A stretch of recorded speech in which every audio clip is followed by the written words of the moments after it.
Karen mocked his prosthetic arm. He lost it shielding others from a live grenade. What kind of person mocks a hero's sacrifice in front of a crowd?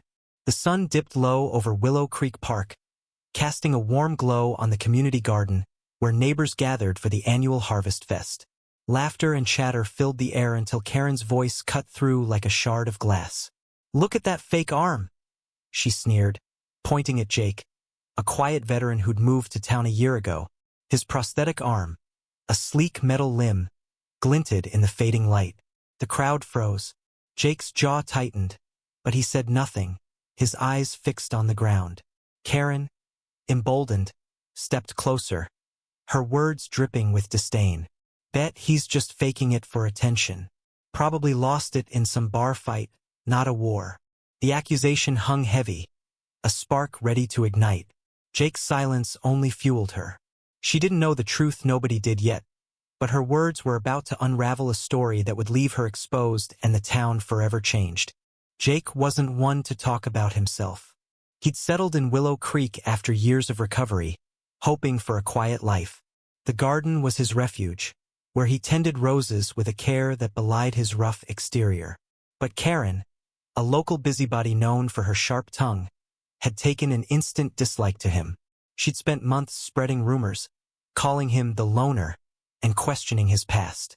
That evening, her taunts were louder, more public. She mocked his prosthetic, her voice carrying over the music and chatter. "What kind of hero hides behind a fake limb?" she jeered, tossing her hair. The crowd murmured, some uncomfortable, others curious. Jake's friend, Mia, a fiery single mom who'd known him since he moved in, stepped forward. "Karen, you don't know what you're talking about. Back off." But Karen doubled down, smirking. "Oh, Mia, always defending the charity case. What's his deal, anyway? Nobody loses an arm for real hero stuff anymore." Then came the twist nobody expected. Old Mr. Callahan, the town's retired librarian, shuffled forward, his cane tapping the ground. He rarely spoke at gatherings, but his voice was steady now. "Karen, you're wrong," he said, his eyes locked on her. "I was there. Not in the war, but at the VA hospital when Jake was recovering." The crowd hushed. Callahan's words carried weight. He wasn't one for gossip. Jake didn't lose his arm in a bar fight. He shielded 3 soldiers from a live grenade in Afghanistan. Took the blast himself. That's why he's got that prosthetic. Gasps rippled through the crowd. Karen's smirk faltered, but she crossed her arms, refusing to back down. "Prove it," she snapped. Callahan shook his head. "You don't deserve his story, but you'll hear it." The truth hit like a tidal wave. Mia, who'd only known Jake as her kind neighbor, felt her chest tighten. She'd seen him struggle with simple tasks, like tying his shoes, but he never complained. Now she understood why. Others in the crowd began whispering, piecing together Jake's quiet heroism. Karen, sensing the shift, tried to pivot. "Well, he's still weird, always hiding in that garden. Bet he's up to no good." Her words were desperate now, but they lit a fuse. Jake finally spoke, his voice low but firm. "That garden's for everyone, Karen. Not just me." He gestured to the rows of roses, vegetables, and herbs plants tended by kids, seniors, and families. It was the heart of Willow Creek, a symbol of unity. But Karen wasn't done.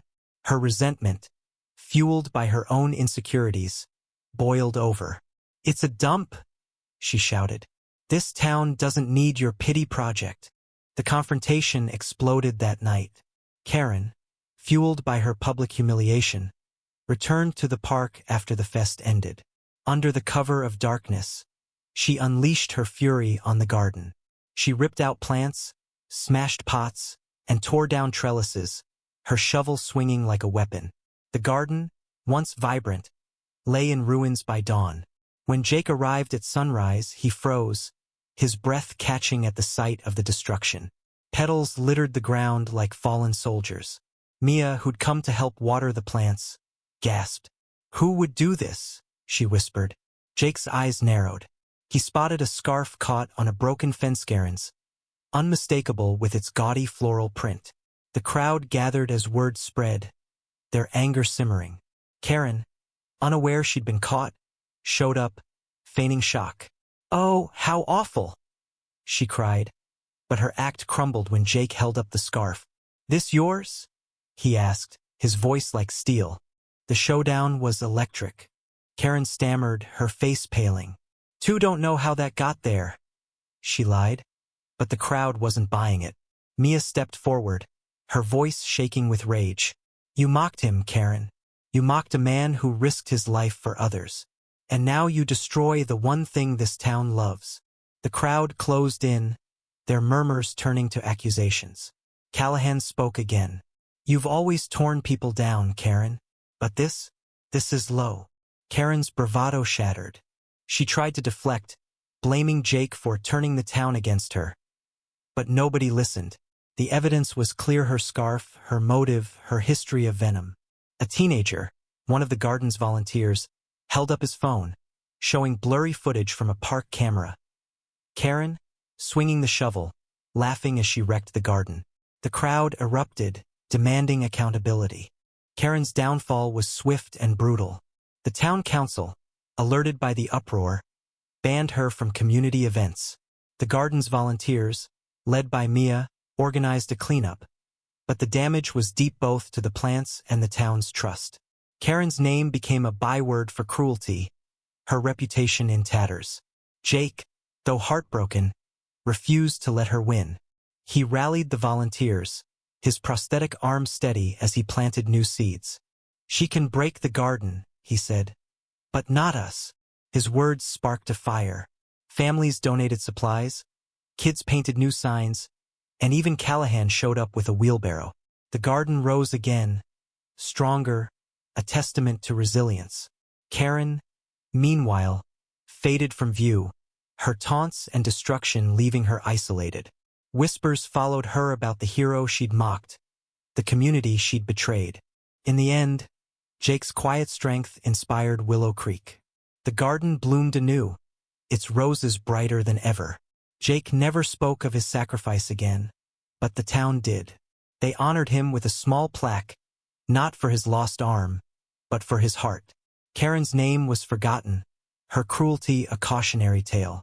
The story of Willow Creek's garden became a beacon, a reminder that heroes don't need to shout, they plant. They protect, they persevere. What do you think? Can one person's cruelty undo a community's spirit? Or does resilience always win? Share your thoughts.